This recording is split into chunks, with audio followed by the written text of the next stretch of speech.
Hello and welcome to this session. Today we are going to discuss about national income. So before going on to the topic, let's see what is income.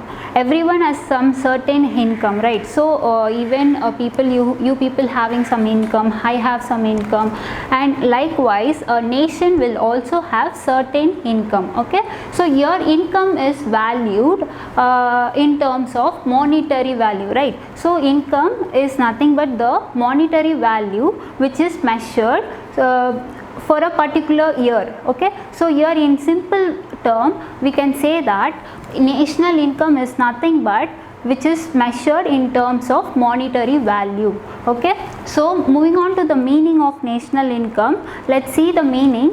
The total money value of all final goods and services produced in a country during a period of time. So here just note the word final goods and services. So your final goods and services denotes all the outcomes of the production, nothing but the end product. Okay, so whatever a factory or a firm is producing, even a services, the end product, the consumption product will be considered as final goods and services. So that particular goods and services only will be considered in terms of measuring the national income. Okay, so moving on to the word for a particular period of time. Your particular period of time represents a particular year. Okay, so year in India will be considering financial year. Okay, it starts from 1st April to 31st March. Okay, so moving on to the word country. So we people are in India, so we will be considering India as a nation. So we will be measuring the money value, the income value of overall final goods and services of our own country. Okay, so if people are in China or some other country, they will be measuring their own national income based on their own countries. Okay, so moving on to the next topic, concepts used to measure national income. So what are the concepts? We have to get to know how to measure national income. Okay, so the first concept we are going to see is gross domestic product. So gross domestic product is a first concept we are going to discuss, and this is one of the method which is used to measure our national income. So here domestic, just note the word domestic.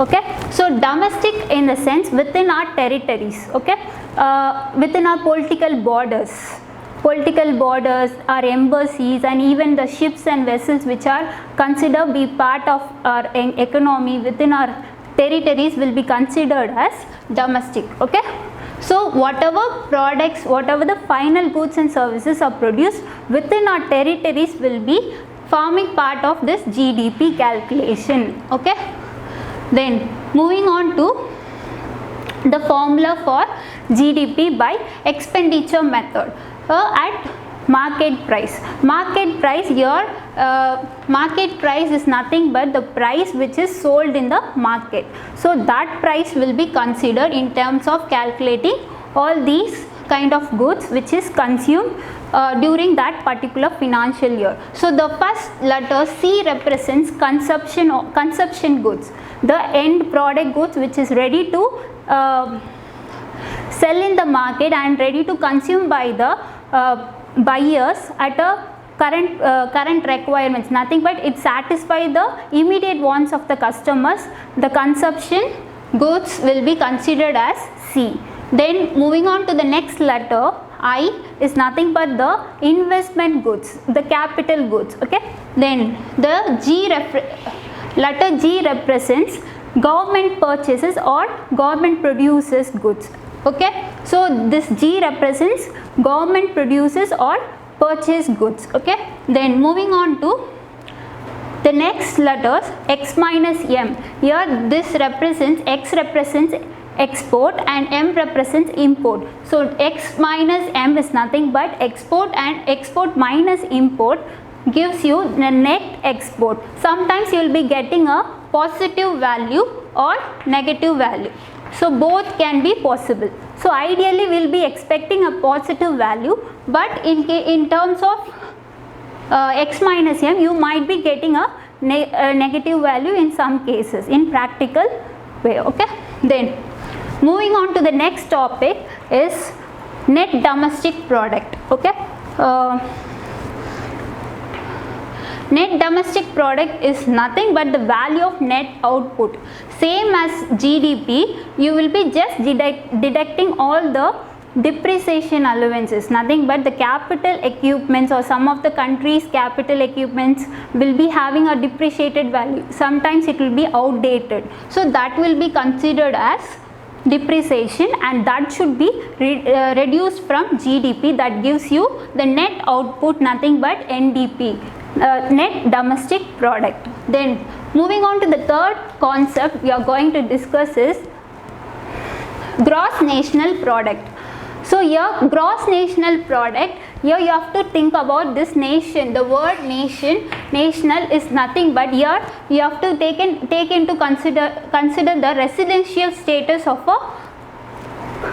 the particular nation. So the residential status, it should be a normal resident. If he is a normal resident and earning out of the produced final goods and services will be considered, and also the income from abroad, the normal residents who is earning, even the income from abroad will be considered in terms of gross national product. So this is the major difference between GDP and GNP. Okay, just here we will be considering only the territories where the goods and final goods and services are produced. Here the residential status will be checked. Okay, so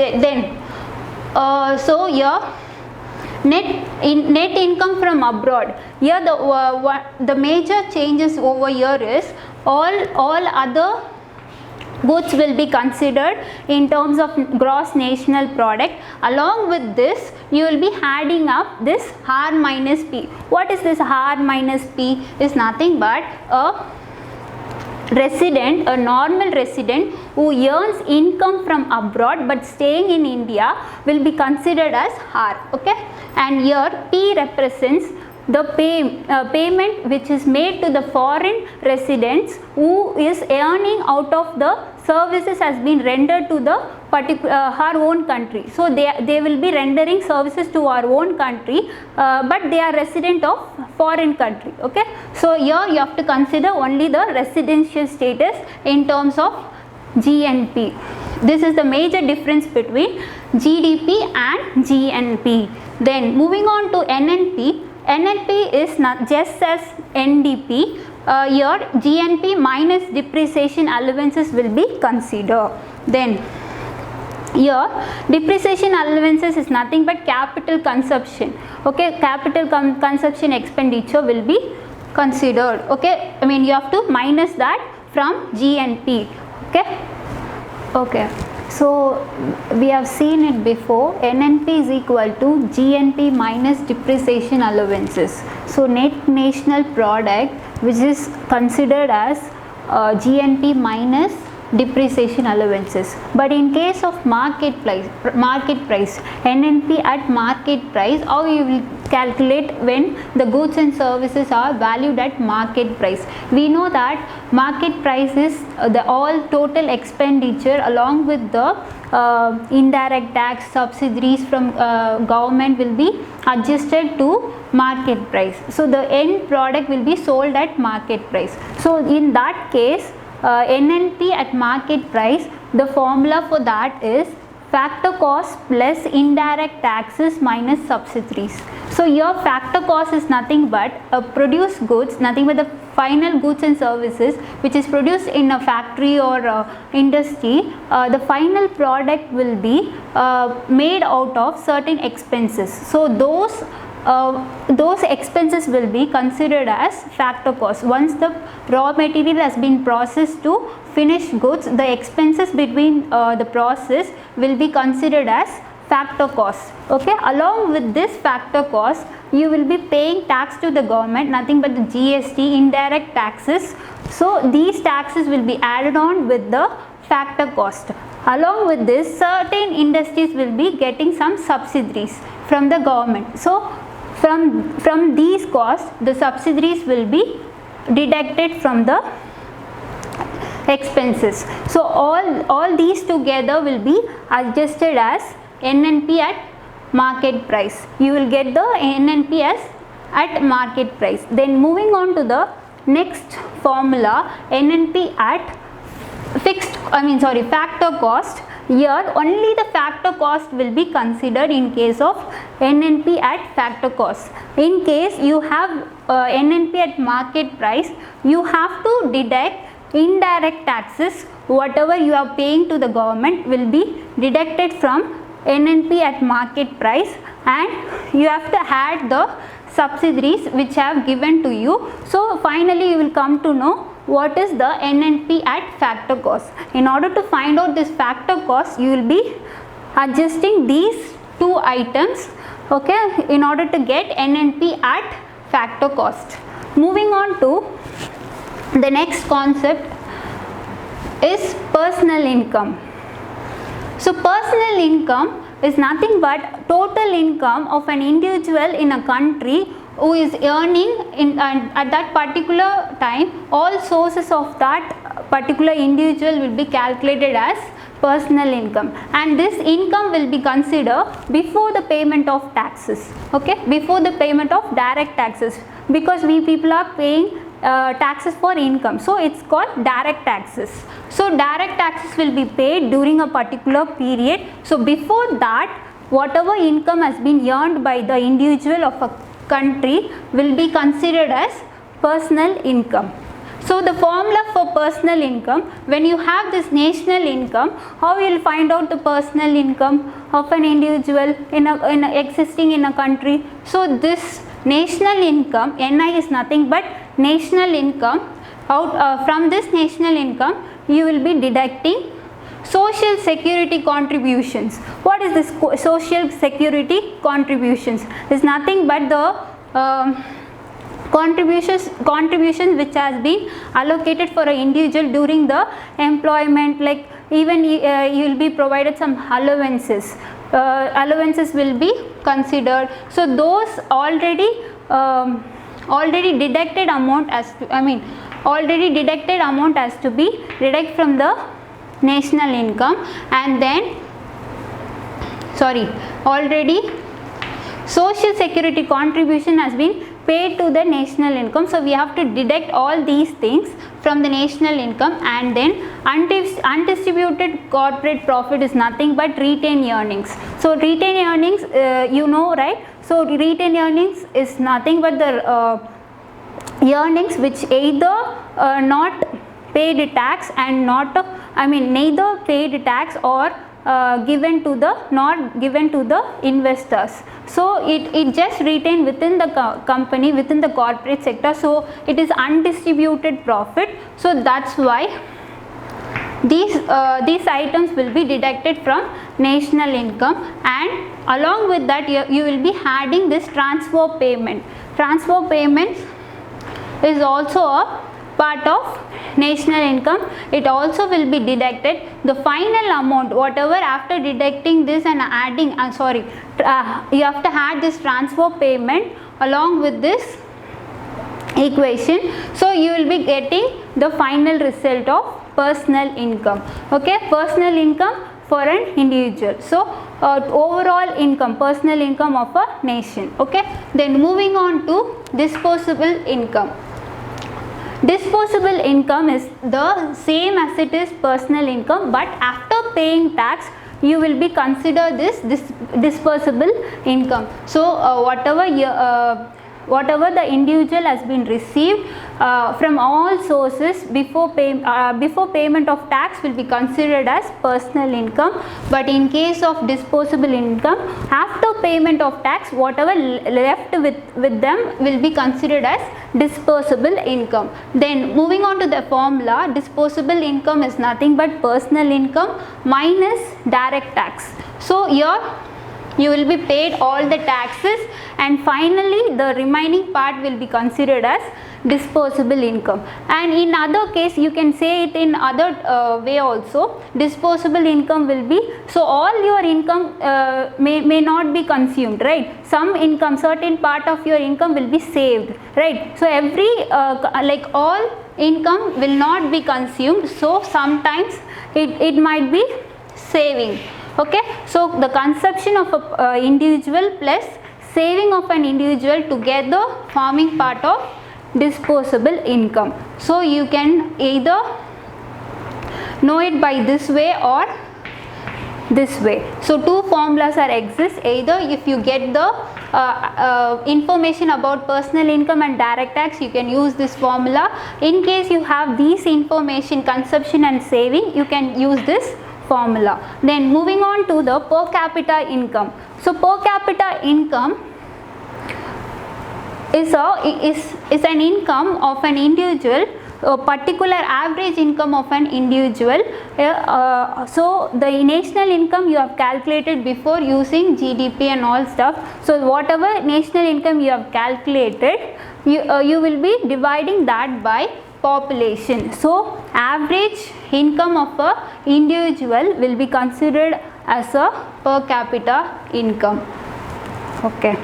The next topic, the concept which is used to measure national income is real income. Moving on to the topic, before moving on to the topic, let's see what is national income. Nominal income. So nominal income, let's take an example. In the year 2000, a rate of a pen cost rupees 3. The same rate of a pen in the year 2020 might be cost around 5. Okay, so let's take a quantity, 100 pens. Rate of 100 pens cost rupees 300, and rate of 100 rupees, again the same quantity, 100 rupees cost rupees 5. Okay, in the year 2020. Okay, so that cost around totally 500. So the difference between the changes in price will be treated as nominal value. So the difference between the price is 2. Okay, the total quantity is, when you multiply the total quantity with the price, you will get the difference around 200. Okay, so in the year 2000 you can sell 100 pens for 3 rupees, that gives you 300, and in the year 2020 100 pens has sold, the same 100 pens has been sold for, sold at rupees 5, so that gives you 500. So the change in price, so that is called nominal income. So that is change in rate of that particular pen, the same pen but the price differs, so that is called the nominal income. So here nominal income is a national income, but in case of real income, it's the buying power of nominal income. So the buying power of the nominal income will be considered as real income. Okay, the formula for national income at constant price is equal to national income at current price divided by P1 divided by P0.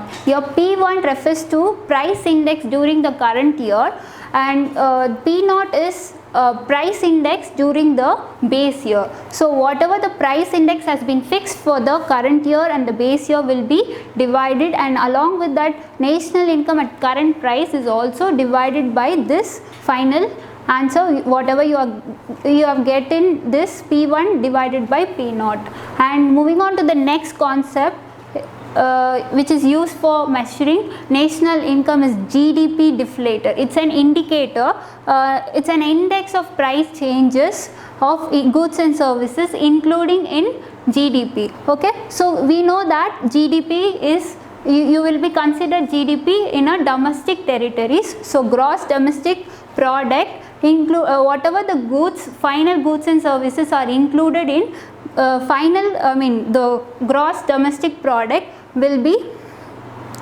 treated as final goods and services of GDP, and this index price, whatever the changes has been made, will be found out by this GDP deflator. So the formula for GDP deflator is nominal GDP divided by real GDP into 100. So nominal GDP is the actual GDP,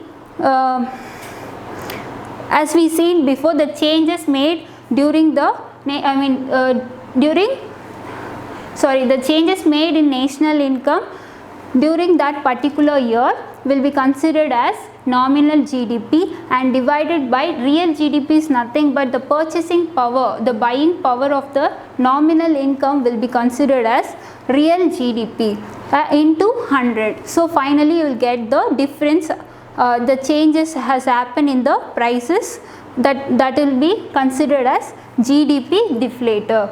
Okay. Thank you students. Don't forget to subscribe the channel and click the bell icon. Thank you.